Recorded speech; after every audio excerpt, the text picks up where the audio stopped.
Hello students, स्वागत है आपका हमारे चैनल एपी ट्यूटर्स में। आज हम लोग फिज़िक्स क्लास 10th के एक इम्पोर्टेंट चैप्टर स्टार्ट करने वाले हैं लाइट में दो पोर्शन आपको पढ़ना है, रिफ्लेक्शन और रिफ्रैक्शन। पर आज का ये वीडियो हमारा सिर्फ और सिर्फ फोकस्ड होने वाला है रिफ्लेक्शन पोर्शन पे, ठीक है। तो सबसे पहले हम लोग जान लेते हैं कि चैप्टर में इंपॉर्टेंट टॉपिक हमें क्या क्या पढ़ना है और फिर उसको फर्दर इलेबोरेट करने की कोशिश करेंगे। तो आइए स्टार्ट करते हैं। हमारे चैप्टर लाइट का मैं सिर्फ पोर्शन कवर करने वाला हूँ रिफ्लेक्शन, और रिफ्लेक्शन में ये सारे इंपॉर्टेंट पॉइंट्स हैं जो मैं डिस्कस करवाने वाला हूँ। पहला पॉइंट ऑब्वियसली हम लाइट को डिफाइन करेंगे और लाइट के नेचर के बारे में जानेंगे। आप लोगों ने अगर लाइट इससे पहले पढ़ा है तो आप जानते हैं लाइट के दो नेचर्स होते हैं, वेव थ्योरी और रे थ्योरी, उसको थोड़ा बहुत पढ़ेंगे।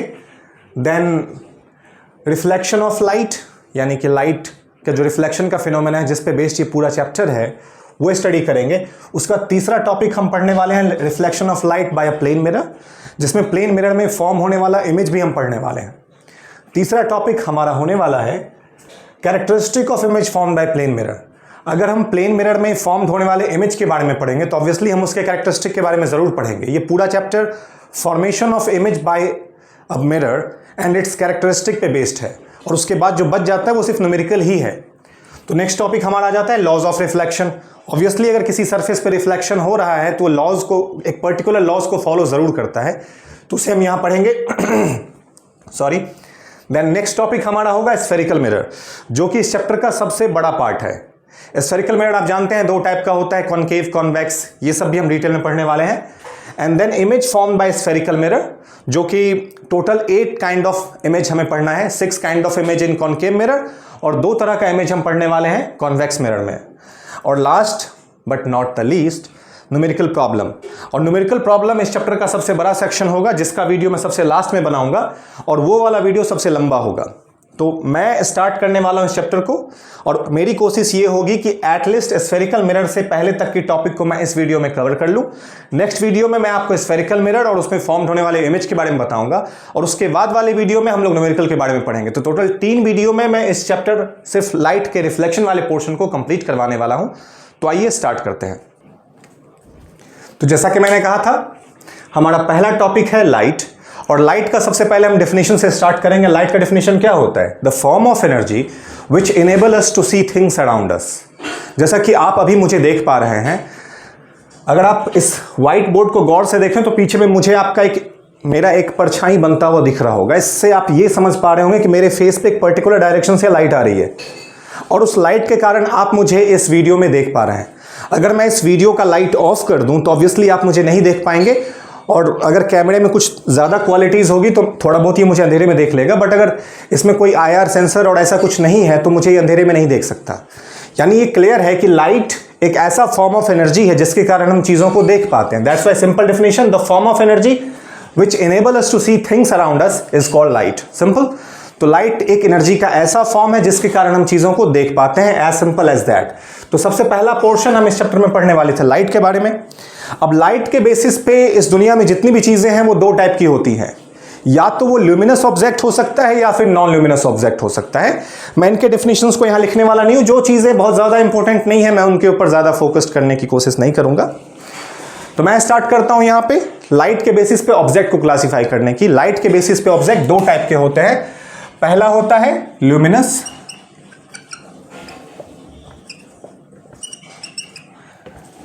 ऑब्जेक्ट, और दूसरा होता है नॉन ल्यूमिनस ऑब्जेक्ट।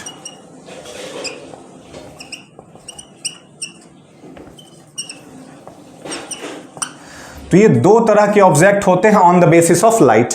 ऑब्वियसली ऐसा ऑब्जेक्ट जिसमें लाइट हो, यानी which is the source of light, which is source of light is luminous object, और जो सोर्स नहीं है, ओनली रिफ्लेक्ट करे, तो सिर्फ एक रिफ्लेक्टर हो। तो समझ लीजिए लाइट के बेसिस पे ऑब्जेक्ट को हम 2 कैटेगरी में डिवाइड कर सकते हैं। या तो कोई ऑब्जेक्ट लाइट को प्रोड्यूस करता है, it means source of light, ऐसे ऑब्जेक्ट को हम ल्यूमिनस ऑब्जेक्ट बोलेंगे। और ऐसा ऑब्जेक्ट जो कि लाइट को प्रोड्यूस ना करे बट रिफ्लेक्ट करे, लाइक मैं यहां पे लाइट प्रोड्यूस नहीं कर रहा हूं पर फिर भी आप मुझे देख पा रहे हैं क्योंकि मेरे ऊपर एक लाइट की सोर्स आ रही है और उसका रिफ्लेक्शन आप तक पहुंच रहा है। तो इससे ये क्लियर हो जाता है कि ऑब्जेक्ट 2 काइंड की हैं, या तो वो ल्यूमिनस ऑब्जेक्ट है which is source of light, और non luminous object which is reflector of light only, which is not the source of light. Next topic हमारा आ जाता है लाइट की स्टडी। अब लाइट के बारे में हम पढ़ते कैसे हैं, तो जरा इसे समझ लेते हैं। लाइट के बारे में आप दो तरह की चीजों से पढ़ सकते हो, मतलब लाइट की स्टडी के लिए बहुत लंबे समय से अलग अलग तरह की थ्योरीज दी गई, बट दो मेन थ्योरीज हैं। एक होता है वेव थ्योरी यानी वेव नेचर ऑफ लाइट, और दूसरा होता है पार्टिकल थ्योरी यानी पार्टिकल नेचर ऑफ लाइट। यानी लाइट के बारे में ऐसा माना जाता है कि अगर लाइट, या तो लाइट के पास कोई पार्टिकल नहीं है, लाइट बस एक वेव के फॉर्म में ट्रेवल करने वाली एनर्जी है, और एक थ्योरी ये भी कहती है कि लाइट सिर्फ वेव के फॉर्म में ट्रेवल नहीं करती, उसमें पार्टिकल्स भी होते हैं, यानी कि लाइट के स्मॉलर पार्टिकल्स भी अवेलेबल हैं।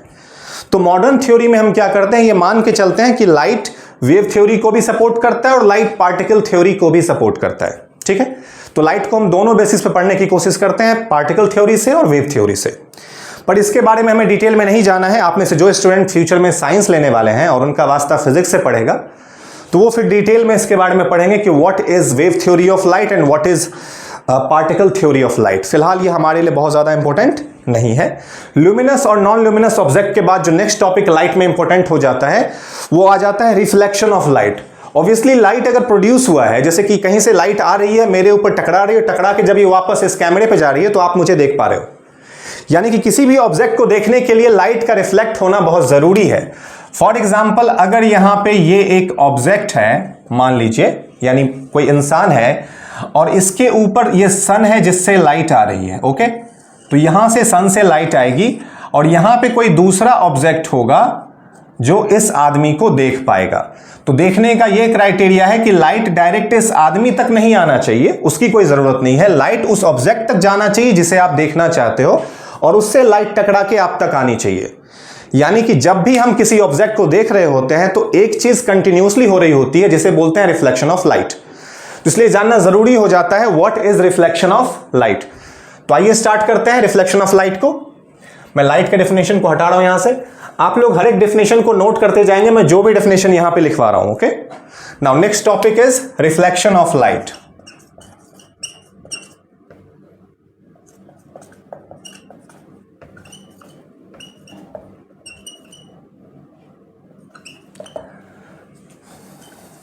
तो हमारा अगला टॉपिक है reflection of light. What is reflection of light? तो मैं सिंपली इसको डिफाइन किया जाता है। आप में से कई लोग 8th में भी लाइट पढ़ चुके हैं, 7th में भी थोड़ा बहुत पढ़ा होगा, तो लाइट के इस बेसिक डिफिनेशंस को आप में से हर कोई जानता है, बट फिर भी for the sake of video, ताकि एक पूरा का पूरा टॉपिक का एक कंपाइलेशन हो जाए, मैं हर एक टॉपिक को इंक्लूड कर रहा हूं, एटलीस्ट जो इंपॉर्टेंट टॉपिक है। इसका मतलब ये नहीं है कि वो आपको आ रहा है तो मैं उसे छोड़ रहा हूं। ऐसे अगर मैं हर एक टॉपिक छोड़ूंगा तो चैप्टर सीधा न्यूमेरिकल से स्टार्ट होगा, है ना। नाउ, तो what is reflection of light?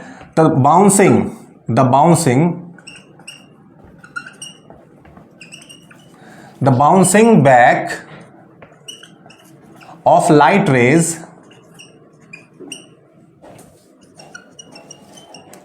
when it strikes a surface। अब वो सरफेस पॉलिश्ड भी हो सकता है, नहीं भी हो सकता है, is called reflection of light। For example, तो डिफिनेशन को पहले समझ लेते हैं। तो what is reflection of light? The bouncing back of light when it strike a surface or smooth surface is called reflection of light. तो simply light किसी surface से टकराती है और बाउंस बैक करती है, दिस फिनोमेना को क्या बोलते हैं? Reflection of light. नाउ इसको अगर हम इमेज से समझें, तो अगर ये हमारा एक प्लेन मिरर है, एज्यूम करते हैं कि ये एक प्लेन मिरर है, ऑब्वियसली ये प्लेन मिरर है, और यहां पे कोई रे ऑफ लाइट इंसिडेंट हो रही है, तो आफ्टर रिफ्लेक्शन क्या होगा? ये सेम एंगल पे रिफ्लेक्ट होके पीछे चली जाएगी, है ना। इस फिनोमेना को क्या बोलते हैं? Reflection of light. बहुत इजी है। अगर लाइट रिफ्लेक्ट ना करे तो क्या होगा? सोच के देखो ना, मैं आपको नजर आऊंगा ना कुछ भी आपको नजर आएगा, कोई भी चीज किसी को भी नजर नहीं आएगा। दुनिया में जितनी भी चीजें हमें नजर आती हैं या हम जिस किसी को भी नजर आते हैं, वो नजर आने का मेन कारण है रिफ्लेक्शन ऑफ लाइट। तो नजर आने के लिए रिफ्लेक्शन होना बहुत जरूरी है। नाउ ये एक सिंपल सा सिचुएशन है कि लाइट जब भी किसी प्लेन सरफेस या स्मूथ सरफेस या किसी भी सरफेस से टकराती है, तो टकराने के बाद वो बाउंस बैक करती है, और इस फिनोमेना को हम क्या बोलते हैं? Reflection of light. नाउ अब अगर हम रिफ्लेक्शन ऑफ लाइट को समझने की कोशिश करें डिटेल में, तो मैंने यहां पे दो तरह के एंगल्स फॉर्म किए हैं, ये है आई, ये है आर। इस वाले रे को बोलते हैं इंसिडेंट रे, इंसिडेंट रे, और इस वाले रे को बोलते हैं रिफ्लेक्टेड रे। ये हो गया रिफ्लेक्टेड रे, और ये जो मैंने डॉटेड लाइन से स्ट्रेट लाइन ड्रॉ किया इसको बोलते हैं नॉर्मल। सबको समझ लेते हैं। वैसे तो हमें इन सबको डिफाइन करना है, बट मैं इस वीडियो में से डिफाइन नहीं करवाऊंगा। मैं इस वीडियो के लिंक में आपको एक नोट प्रोवाइड करवाऊंगा, उस नोट में ये सारी चीजों के डेफिनेशंस अवेलेबल होंगे। फिलहाल के लिए ये वाली लाइट जो आ रही है और आके किसी सरफेस से टकरा रही है, इस लाइट को कहा जाता है इंसिडेंट रे। तो ऑब्वियसली इसका डेफिनेशन क्या होना चाहिए? The light which strikes on the surface is called incident ray, simple.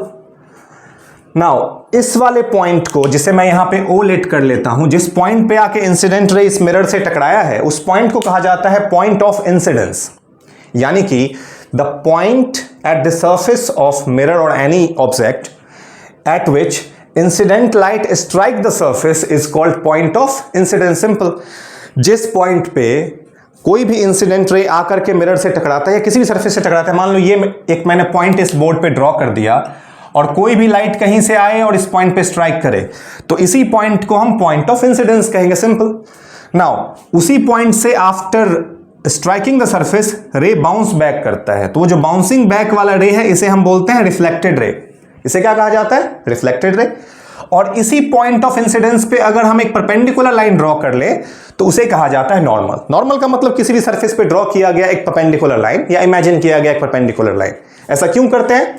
क्योंकि हमें यह बताना है कि जब भी रे ऑफ लाइट किसी सरफेस पे स्ट्राइक करती है तो वो दो तरह के एंगल्स बनाती है। इस नॉर्मल के साथ भी एक एंगल बनाती है जो कि आने वाला रे बना रहा है, और इसी नॉर्मल के साथ एक और एंगल बनाती है जो जाने वाला रे यानी कि रिफ्लेक्टेड रे बना रहा है। इस वाले एंगल को इंसिडेंट रे कहा जाता है, सॉरी एंगल ऑफ इंसिडेंस कहा जाता है, और इस वाले एंगल को एंगल ऑफ रिफ्लेक्शन कहा जाता है। मतलब the angle formed between incident ray and normal is called angle of incidence, and the angle formed between reflected ray and normal is called angle of reflection.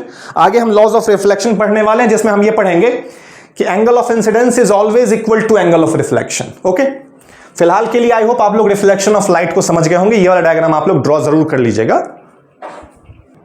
आइए अब अगला topic हमें start करने वाले हैं, रिफ्लेक्शन। एक बार हमारे समझ में आ गया what is reflection, then reflection दो तरह का हो सकता है। जैसा कि मैं तब से रिपीट कर रहा हूं कि सर्फेसेस दो टाइप की होती हैं, या तो सरफेस स्मूथ होगा लाइक दिस, बट ये भी पूरी तरह से स्मूथ नहीं है, या फिर सरफेस रफ होगा लाइक दिस वॉल।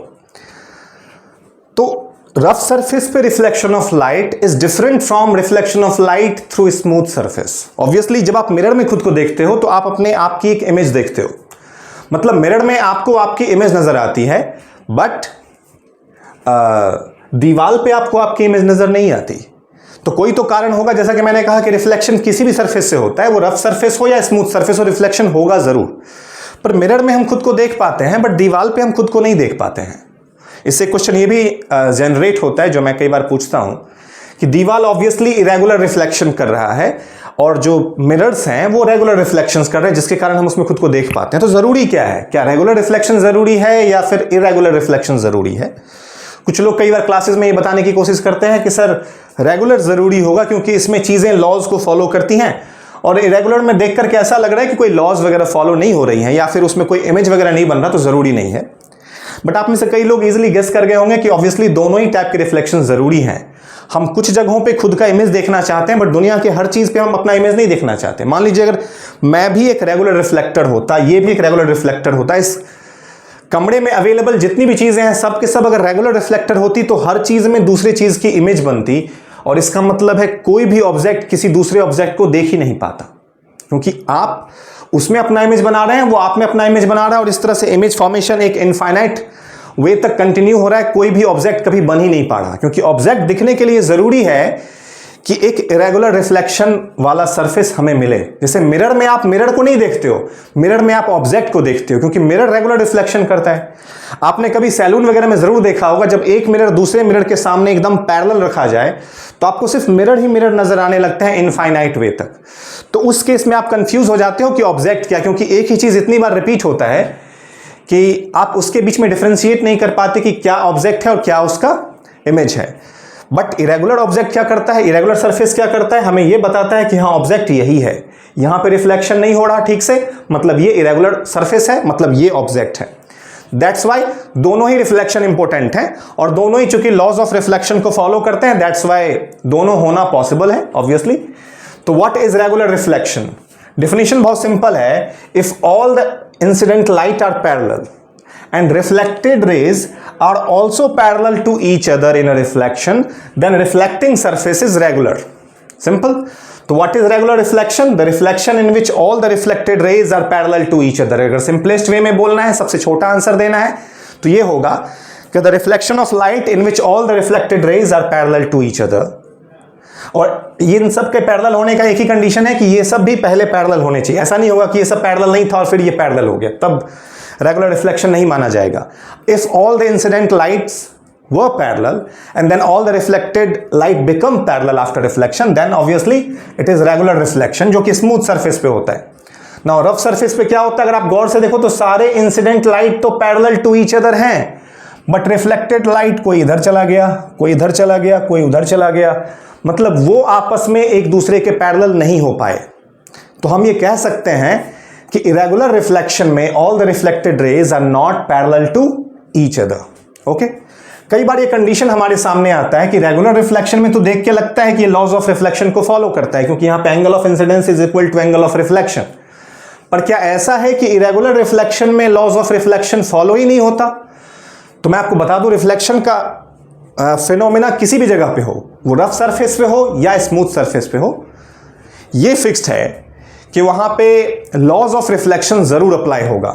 बस होता क्या है कि सरफेस का पैटर्न या डायरेक्शन चेंज हो जाता है, that's why angle of reflection. For example इस सरफेस के लिए नॉर्मल यहां होना चाहिए, तो अगर आप गौर से देखो तो यहां पे भी I और R इक्वल है। इस सरफेस के लिए नॉर्मल कुछ इस जगह पे होना चाहिए, तो यहां भी I और R इक्वल है। और तीसरे वाले लाइट में जो कि इस पोजीशन से जा रहा है, इसका नॉर्मल इस जगह पे होना चाहिए, तो इसका भी I इसके R के इक्वल है। तो I R के इक्वल होगा जरूर, चाहे मिरर कोई सा भी हो, चाहे सरफेस कैसा भी हो। तो रिफ्लेक्शन ऑब्वियसली दो टाइप के होते हैं, रेगुलर रिफ्लेक्शन और इरेगुलर रिफ्लेक्शन। अब हम नेक्स्ट टॉपिक पे आ जाते हैं। हमारा अगला टॉपिक है इस चैप्टर का formation of image by plane mirror, या उससे पहले हम लॉज ऑफ रिफ्लेक्शन कर लेते हैं, ये इंपॉर्टेंट टॉपिक है। तो स्टार्ट करते हैं लॉज ऑफ रिफ्लेक्शन। तो टोटल कितने लॉज हैं, तो आप में से ज्यादातर लोग शायद ये जानते ही हो ऑलरेडी, पहले से ही आप लोगों ने गेस कर लिया होगा कि there are 2 laws of reflection. तो पहले फर्स्ट लॉ कर लेते हैं। What is first law? आप में से कई लोग हैं जिन्होंने पहले ही गेस कर लिया होगा obviously. According to first law the angle of incidence. आइए, तो अब अगला टॉपिक हमें करना है लॉज ऑफ रिफ्लेक्शन। तो जैसा कि हम जानते हैं, रिफ्लेक्शन अगर किसी सरफेस से हो रहा है तो ऑब्वियसली वो किसी न किसी लॉज को जरूर फॉलो करेगा। वैसे भी फिजिक्स में कुछ भी कोई भी फिनोमेना हो रहा हो विदाउट एनी लॉ नहीं होता, तो उसका कोई ना कोई लॉ जरूर होना चाहिए। तो यहां पे हम रिफ्लेक्शन ऑफ लाइट पढ़ रहे हैं तो रिफ्लेक्शन का भी लॉ होगा। इसके बाद हम पढ़ने वाले हैं रिफ्रैक्शन, तो उसका भी कोई ना कोई लॉ होता है। तो जो भी फिनोमेना फिजिक्स में होती है उसका एक लॉ जरूर होता है। तो यहां पे लॉज ऑफ रिफ्लेक्शन पढ़ रहे हैं तो 2 लॉज हैं। मैंने गलती से इसे उल्टा लिख दिया था तो मैंने यहां पे अपोजिट कर दिया। According to first law incident ray, reflected ray and normal all lie in the same plane. Actually ये वाला डेफिनेशन हम में से ज्यादातर लोग जानते हैं बट इसे समझते नहीं है, तो मैं आप लोगों से रिक्वेस्ट करूंगा थोड़ा फोकस्ड कीजिएगा और समझने की कोशिश कीजिएगा कि incident ray, reflected ray and normal all lie in the same plane. ये सेम प्लेन का क्या मतलब है? मतलब इससे हम क्या समझते हैं कि प्लेन में है, सेम प्लेन में है, क्या मतलब? Incident ray, reflected ray and normal all lie in the same plane. अब अगर आप लोग थोड़ा बहुत 1 डायमेंशन, 2 डायमेंशन और 3 डायमेंशनल वर्ल्ड के बारे में जानते हो तो आपको यह पता होगा कि 1 डायमेंशन का मतलब होता है सीधा एक लाइन, अगर मैंने इस बोर्ड पे 2 लाइन ड्रॉ कर दिया तो ये 2 डायमेंशन हो गया, और अगर मैंने तीसरा लाइन ऐसे ड्रॉ कर दिया, मान लीजिए इस डायरेक्शन में, जो कि एक्स एक्सिस, या फिर मैं इसे इस डायरेक्शन में कर दूं, जैसे ये एक्स एक्सिस अगर हो, ये वाई एक्सिस हो, और मैंने इसे एक तीसरा जेड कर दिया, तो ये 3 डायमेंशनल हो गया। इस सिचुएशन में हो क्या सकता है कि इस बोर्ड पे मैं 1 डायमेंशन ड्रॉ कर सकता हूं, 2 डायमेंशन भी कर सकता हूं, बट ये तीसरा डायमेंशन का मतलब हुआ ये बाहर की तरफ आना चाहिए। तो अगर कोई भी ऑब्जेक्ट 3 डायमेंशनल है तो वो एक प्लेन में नहीं आ सकता, जब तक कि वो 2 डायमेंशन है तभी वो प्लेन में आएगा।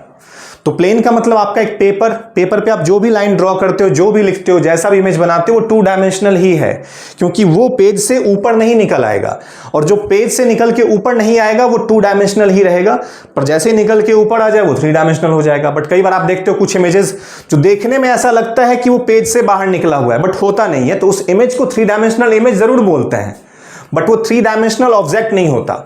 तो जब हम यहां पे यूज कर रहे हैं एक वर्ड प्लेन, तो इसका मतलब सिंपली ये हो गया कि ये 2 एक्सिस वाले सिस्टम में है या किसी एक प्लेन में है जिसमें 2 एक्सिस एग्जिस्ट कर सकता है, एक्स एक्सिस और वाई एक्सिस। तो आई होप आप लोग समझ गए होंगे what is meaning of plane.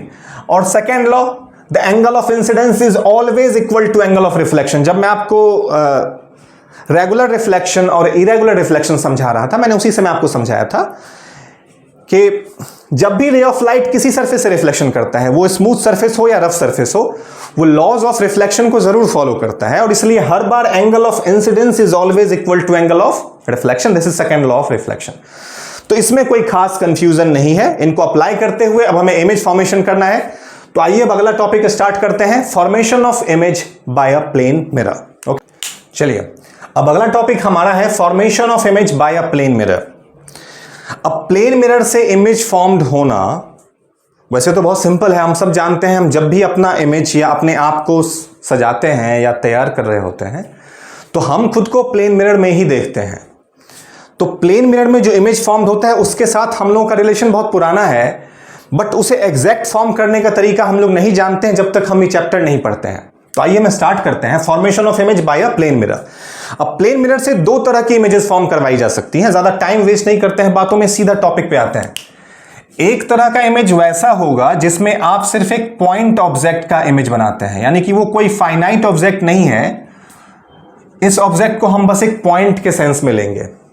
अब मान लीजिए इस मिरर के सामने एक पॉइंट ऑब्जेक्ट रखा हुआ है और इससे एक रे ऑफ लाइट परपेंडिकुलरली ले जाएं मिरर पे, तो आप जानते हो कि अगर मिरर पे आप एकदम सीधा कोई रे ऑफ लाइट डालोगे तो वो उसी डायरेक्शन में वापस आ जाएगा। तो मैंने जिस डायरेक्शन में भेजा था उसी डायरेक्शन में वापस आ गया। दूसरा रे ऑफ लाइट हम मान लेते हैं हमने इस पोजीशन पे भेजा है, सॉरी ये यहां पे रिटर्न नहीं होगा। दूसरा हम मान लेते हैं कि रे ऑफ लाइट हम इस डायरेक्शन में भेजते हैं, तो ऑब्वियसली वो लॉज ऑफ रिफ्लेक्शन को फॉलो करता हुआ पीछे आएगा। बट उससे पहले हम क्या कर लेते हैं, एक सेम डिस्टेंस पे यहां पे डॉट ड्रॉ कर लेते हैं।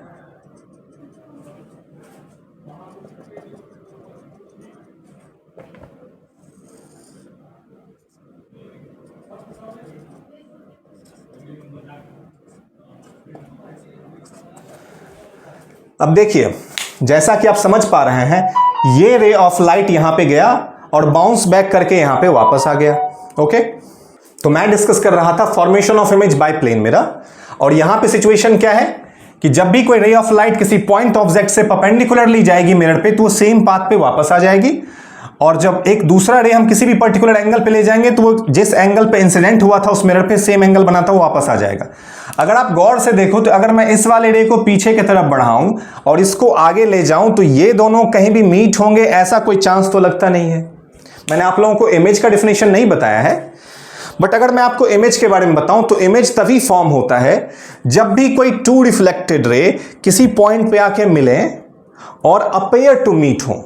अगर वो रियल में मिलेंगे तो रियल इमेज बनेगा, और अगर अपेयर टू मीट होगा तो वो वर्चुअल इमेज बनेगा। तो हम देख पा रहे हैं कि इस केस में ये इस साइड मिलने का चांस नहीं, क्योंकि ये फैलता ही जा रहा है, तो इस साइड नहीं मिलेगा। तो हम क्या करेंगे, इसे पीछे की तरफ एक्सटेंड कर देंगे, तो हमें पता चलता है ये इस जगह पे जाके मिल जाता है, तो हमारा इमेज यहां फॉर्म हो जाएगा। ऑब्वियसली ऑब्जेक्ट हमारा यहां पे था। तो ये एक तरीका है इमेज रिप्रेजेंट करने का बाय प्लेन मिरर। इस इमेज को बोलते हैं formation of image by plane mirror. इसमें हमने कोई फाइनाइट ऑब्जेक्ट नहीं लिया है, तो इस इमेज की कैरेक्टरिस्टिक को हम लोग डिस्क्राइब नहीं करते हैं। जब मैं फाइनाइट ऑब्जेक्ट का इमेज ड्रॉ करूंगा तो मैं उसकी कैरेक्टरिस्टिक बताऊंगा, बट ये इमेज फॉर्मेशन आपको आना चाहिए। अगर आप में से किसी को इस इमेज फॉर्मेशन में कोई इशू होता है तो आप फिर से कमेंट सेक्शन में बताएंगे। मैं सेपरेटली इमेज फॉर्मेशन के ऊपर एक वीडियो बनाऊंगा जिसमें मैं आपको सिर्फ ये बताऊंगा कि इमेज फॉर्म करने का मेन क्राइटेरिया क्या है। अदरवाइज आप में ज्यादातर लोग मेरे ख्याल से समझ गए होंगे कि इमेज कैसे फॉर्म हुआ है। अब हम लोग कोशिश करते हैं कि इमेज बनाने का जो कि फाइनाइट ऑब्जेक्ट का होने वाला है। तो आइए स्टार्ट करते हैं। अब हम स्टार्ट करने वाले हैं formation of image by a plane mirror of a finite object. क्यों फाइनाइट ऑब्जेक्ट? क्योंकि फाइनाइट ऑब्जेक्ट में हम ये बता सकते हैं कि जो इमेज फॉर्म हुआ है वो वर्चुअल है, इरेक्ट है। वो तो हम वैसे डॉट मतलब नॉर्मल जो कि फाइनाइट ऑब्जेक्ट नहीं था, सिर्फ एक डॉट था, हम उसमें बता सकते थे। बट इसमें हम ये जरूर बता सकते हैं वो उल्टा बना है या सीधा बना है, साइज कैसा बना है, ये सब चीजें। तो रूल बिल्कुल वही स्टार्ट करना है। रे ऑफ लाइट जो कि परपेंडिकुलरली इंसिडेंट होगी मिरर पे तो वो सेम डायरेक्शन में चली जाएगी, और दूसरा रे ऑफ लाइट अगर किसी एंगल से आ रही है तो सेम एंगल का रिफ्लेक्टेड रे बनाते हुए चली जाएगी। इसको भी हम पीछे एक्सटेंड करेंगे और इसको भी पीछे एक्सटेंड करेंगे। ऑब्वियसली एक सर्टेन पॉइंट पे जाके ये मिल जाएगा। इसको थोड़ा और नीचे कर लेते हैं। यहां से एक रे ऑफ लाइट इस पे परपेंडिकुलरली आएगी तो ऑब्वियसली ये पीछे चली जाएगी, और अगर किसी पर्टिकुलर एंगल पे आएगी तो सेम एंगल पे इमेज बनाती हुई, मतलब एंगल बनाती हुई वापस चली जाएगी। अब अगर मैं इसे पीछे ले जाऊं और इसे भी पीछे की तरफ बढ़ाऊं तो आप ये मान सकते हैं कि लगभग इस पोजीशन पे जाके मिलने वाली है, इस तरह से। तो इस दोनों पॉइंट को हम क्या करेंगे, मिला देंगे। अब ये वाला पॉइंट हेड के रिफ्लेक्शन से फॉर्म हुआ था और ये वाला पॉइंट टेल के रिफ्लेक्शन से फॉर्म हुआ है। तो ऑब्वियसली ये टेल है और ये हेड है। ये हमारा ऑब्जेक्ट है यानी O, और ये हमारा इमेज है I। इसे हम मान लेते हैं A और इसे मान लेते हैं B। ऑब्वियसली ये हमारा हो जाएगा A' और ये हो जाएगा B'। ठीक है, यहां पे आप एक नॉर्मल जरूर ड्रॉ कर दिया कीजिए ये दिखाने के लिए कि जिस एंगल से वो आया था उसी एंगल से वो वापस चला गया। नाउ ये है properly formation of image by a plane mirror. इसमें कैसा इमेज बना है, तो ऑब्जेक्ट हमारा इस साइज का था, इमेज भी उसी साइज का बना है। तो पहला characteristic, the size of object is equal to size of image. चूंकि इमेज पीछे बना है यानी कि रियल रे मीट होकर के इमेज नहीं बना रहा, यहां पे इमेज फॉर्म हो रहा है रिफ्लेक्टेड रे को अगर हम एज्यूम करें कि वो पीछे जाकर के मीट हो रहा है तो it appears to be meet, not meeting really. तो ऐसे केस में जो इमेज फॉर्म होगा ऑब्वियसली वो वर्चुअल होगा। वैसे भी सोचिए ना कि मिरर है जिसमें आपको लगता है कि आपका इमेज मिरर के अंदर है, तो कोई भी ऑब्जेक्ट मिरर के अंदर कैसे हो सकता है? मिरर के अंदर तो कोई स्पेस ही नहीं है। तो इसका मतलब ऑब्वियस है कि हमें ऐसा लग रहा है कि हम उसके अंदर बहुत ज्यादा दूर तक हैं, बट एक्चुअली में नहीं है। That's why it is a virtual image. तो इमेज की कैरेक्टरिस्टिक क्या है, ये वर्चुअल है और ये सीधा इमेज बना है, मतलब virtual and direct, same size as the object, behind the mirror at the same distance from the mirror as the object is in front of the mirror। मतलब ऑब्जेक्ट मिरर से जितना दूर आगे है इमेज भी मिरर से उतना ही दूर पीछे है। एंड एक और कैरेक्टरिस्टिक है, the image formed by plane mirror is laterally inverted.